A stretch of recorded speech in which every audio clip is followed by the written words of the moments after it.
जैसे कोई नए लोग आते हैं तो पीछे से आइए, ऐसे इधर आते, फ्रंट से आने से ध्यान बढ़ जाता है। ये कथाओं में सिस्टम बनाया है। फ्रंट में कोई भी नहीं आए तो बात न करे, कोई बात करता उससे बोलो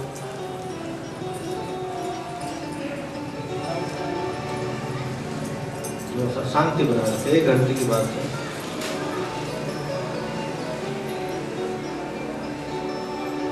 तो इंद्र का लड़का जयंत मदद मांगने के लिए अपने पिता के पास स्वत में गया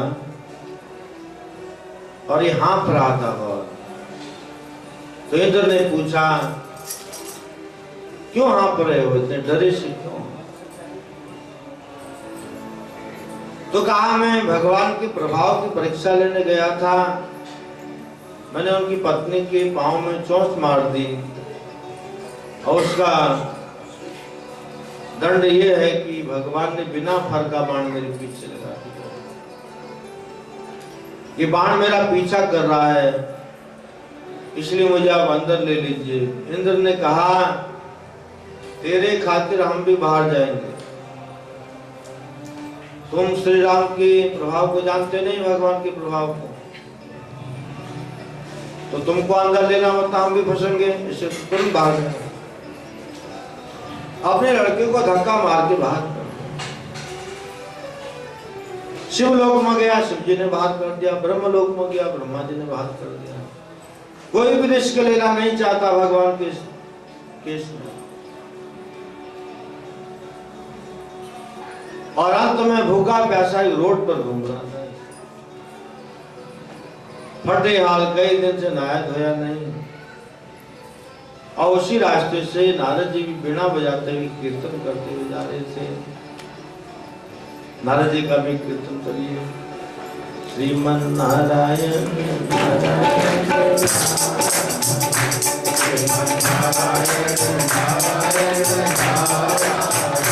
श्रीमन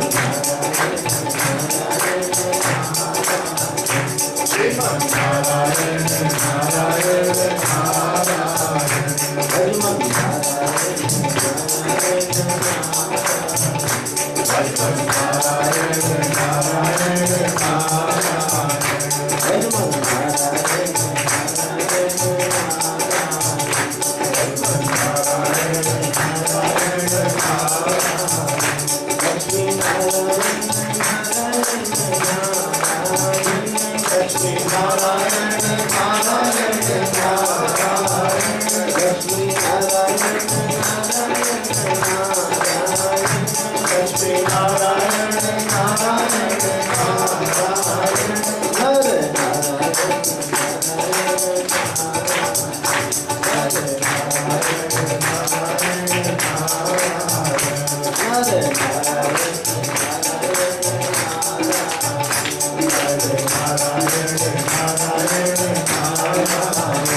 नारद जी के पास एक वीणा है।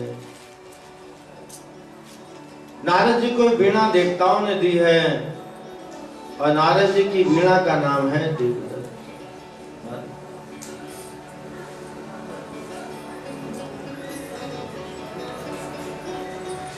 उस वीणा पे कीर्तन करते हैं। हमको भी भगवान ने एक वीणा दी है। मनुष्य के इस ढांचे को वीणा कहते हैं। सर से लेके हमारी वीणा का नाम भी देवदत्त है। शरीर भगवान ने हमको दिया। जैसे नारद जी वीणा पर हरि कीर्तन करते हैं, वैसे मनुष्य देह हरि कीर्तन करने के लिए भगवान ने हमको प्रदान की है। नारद जी की वीणा एक इंगित करती है, हमको संकेत करती है। इसे सनातन धर्म में जब भगवान को प्रणाम करते हैं तो दंडवत की प्रणामी है। पूरा ये नमस्कार ये अंग्रेजों के टाइम का है। नमस्कार, हेलो, ये अंग्रेज लोग सिखा रहे। हमारे सनातन धर्म में दंडवत प्रणाम। हे भगवान, ये पूरा शरीर डंडे की तरह आपका दिया हुआ है, इससे आपके चरणों में ये पत्र। इसे नारद जी कीर्तन करते हुए उधर से आ रहे थे, ये फटे हाल इधर से जा रहे। नारद जी ने थोड़ा गौर से देखा, अरे ये इंद्र का लड़का इधर रोड में कहां घूम रहा है। पूछा, इंद्र के लड़के हो? हाँ। ऐसी हालत क्या बना रखी है?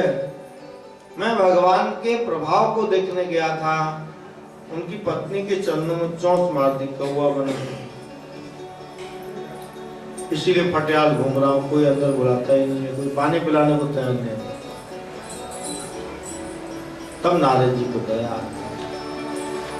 नारद देखा विकल जय, नारद देखा विकल जय, लागी दया कोमल चित, लागी दया कोमल चित, लागी दया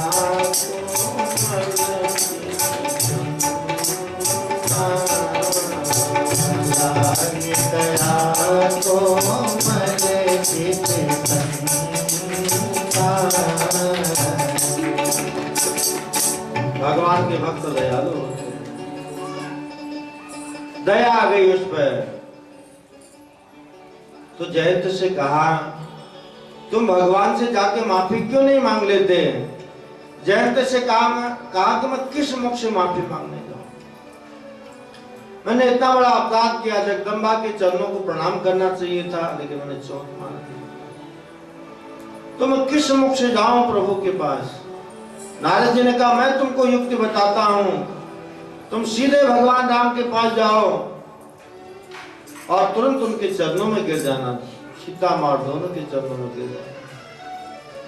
और भगवान जब तुमसे पूछेंगे, तुम पहले तो मेरी पत्नी के पांव में चोट मारने आया था, अब क्या करने के लिए आया है?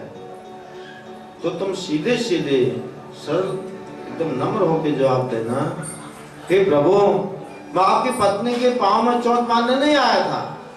मैं जब पहली बार आया था तो आपका प्रभाव देखने के लिए आया था, और अभी मैंने आपका प्रभाव देख लिया, फटे हाल घूम रहा हूं, पानी में नसीब नहीं हुआ।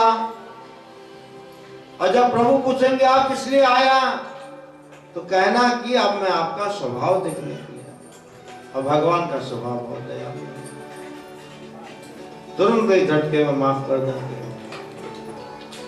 और इसने नारद जी के बताई हुई बात को सुना और ऐसी युक्ति अपनाई, भगवान के चरणों में लौट गया। और भगवान ने वैसे ही पूछा, इसने कहा मैं आपका स्वभाव देखने आया हूं। तो भगवान ने इसको माफ कर दिया, लेकिन इसकी आंख फोड़ दी। दुष्ट आदमी का कुछ न कुछ दंड देना चाहिए, ये बताया। जो खुरापाती व्यक्ति होता है, अगर आप उसको माफ कर देंगे तो आपके तो चरणों में लौट जाएगा, सामने बोलेगा माफ कर दीजिए, दोबारा ऐसी गलती नहीं करूंगा, मैं निकम्मा हूं, ये रहेगा। जैसे ही गेट से बाहर जाएगा आपसे नजर बचा के, अगर लोग उससे पूछेंगे अरे क्या हुआ, माफ कर दिया? अरे माफ क्या कर दिया, मैंने कहा ठीक ढंग से रहो, तो डर के मारे कहा जाओ जाओ जाओ जाओ। इसलिए दुष्ट आदमी के निशाने लगते रहते हैं। इससे भगवान इसकी आंख फोड़ दी। लोग पूछेंगे ना आंख क्यों फोड़ी, किसने फोड़ी, क्यों फोड़ी, तो बार बार बताना पड़ेगा सीता जी क्या अपराध करने गया था। इसे भगवान ने एक आंख फोड़ करके भेज दिया। एक सुतीक्षण जी एक भगवान के भक्त हैं, उनकी भी कथा है। ये व्यापारी के लड़के हैं, परचून की दुकान है इनकी।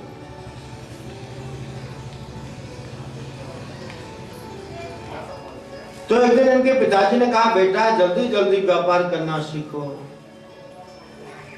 दुकान में कौन सी वस्तु कहाँ पड़ी है, किससे हम माल खरीदते हैं, कितने में बेचते हैं, कितना मार्जिन होते हैं, सब सीखो।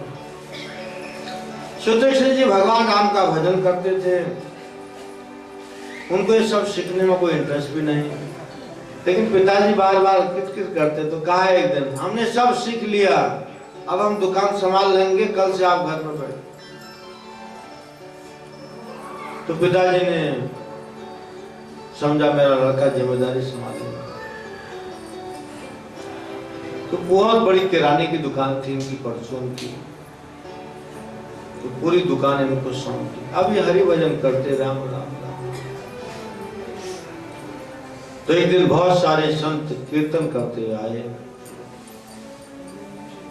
तो कीर्तन जो दुकानों में संत लोग आते हैं, भिक्षा करो।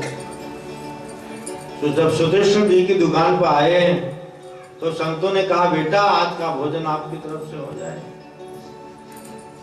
तो ये राम नाम जप रहे थे। इन्होंने साधु संतों से कहा, दुकान के अंदर घुसो, जो कुछ चाहिए ले जाओ। तो सब संतों ने चावल, आटा, दाल, घी, जो जो चाहिए था